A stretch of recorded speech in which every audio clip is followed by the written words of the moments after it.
આ તરફ સુરતના મૈદરપુરા હીરા બજારમાં વિસ્ફોટ થયો છે। ઘરમાં આગ લાગ્યા બાદ ફ્રીજના કેમ્પસમાં બ્લાસ્ટ થયો છે। વિસ્ફોટનો વિડીયો પણ સામે આવ્યો છે। પ્રચંડ વિસ્ફોટથી બિલ્ડિંગમાં ધ્રુજારી સર્જાઈ હતી। બિલ્ડિંગ ચોથા માળે ગેસ સિલિન્ડરમાં લીકેજ બાદ આગ લાગી હતી। ફાયર બ્રિગેડ આગ ઓલવવાની કામગીરી કરતું હતું એ દરમિયાન જ બ્લાસ્ટ થયો।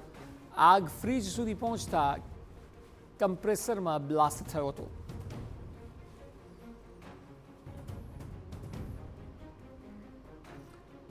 બ્લાસ્ટની ઘટના જે વિડીયોમાં પણ કેદ થઈ ગઈ છે, કારણ કે આજુ અહીંથી જે ધડાકો થયો તેને આખી બિલ્ડિંગને ધ્રુજાવી દીધી। પ્રચંડ વિસ્ફોટ થયો હતો, કમ્પ્રેસરમાં બ્લાસ્ટ થયો।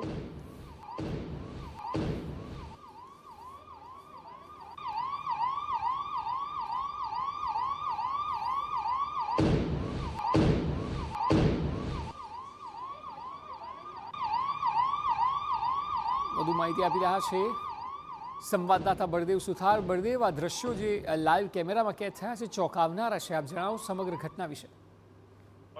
જે રીતે સુરતની વાત કરીએ તો સુરતની અંદર અવારનવાર અલગ અલગ વિસ્તારોની અંદર આગની ઘટના બનતી હોય છે અને સૌથી આગની જે ઘટનાઓ છે તે સુરત શહેરમાં નોંધાતી હોય છે। ત્યારે ગઈકાલે સાંજના સમય મૈદરપુરા વિસ્તારની અંદર એક ફ્લેટની અંદર જે ગેસ સિલિન્ડર જે બ્લાસ્ટ થવાની જે ઘટના બની હતી, અચાનક જ જે ઘરની અંદર કોઈ હતું નહીં અને દરમિયાન જે ઘટના બની હતી તે દરમિયાન નીચે રહેલા જે લોકો દ્વારા જે પોતાના મોબાઈલમાં જે આ વિડીયો જે કેચ કર્યો છે, જેનો લાઈવ વિડીયો જે છે તે સામે આવ્યો છે। આખી ઘટના છે તે ગંભીર કહી શકાય, પણ સદનસીબે ઘટનાની અંદર કોઈ જાનહાની થઈ નથી। પણ જે રીતે ઘરમાં જે ફ્રીજનો કોમ્પ્રેસર બ્લાસ્ટ થવાના કારણે જે ત્રીજા માળે જે રીતે બ્લાસ્ટ થવાની જે ઘટના જે સામે આવી હતી, એટલે આજુબાજુના લોકો હતા તે પણ જે ગભરાઈ ગયા હતા અને તાત્કાલિક જ દોડી આવ્યા હતા। કારણ કે જે રીતે બ્લાસ્ટની અવાજ જે આવ્યો હતો, જેના કારણે આજુબાજુના 500 થી 700 મીટર સુધી લોકોને જે અવાજ ગુંજાયો હતો ને તેના કારણે લોકો ગભરાટ જોવા મળ્યો હતો। ત્યારબાદ ફાયર વિભાગ ઘટના સ્થળે પહોંચી અને આગ ઉપર કાબુ મેળવ્યો હતો અને તમામ જે કામગીરી હતી તે હાથ ધરવામાં આવી હતી।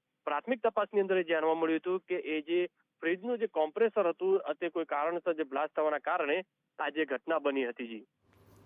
જી બિલકુલ બળદેવ, આભાર સમગ્ર માહિતી બદલ। તો ગેસ સિલિન્ડરમાં લીકેજ બાદ આગ લાગી હતી અને ત્યારબાદ જે કમ્પ્રેસરમાં બ્લાસ્ટ થયો તેના દ્રશ્યો કેમેરામાં કેદ થયા છે।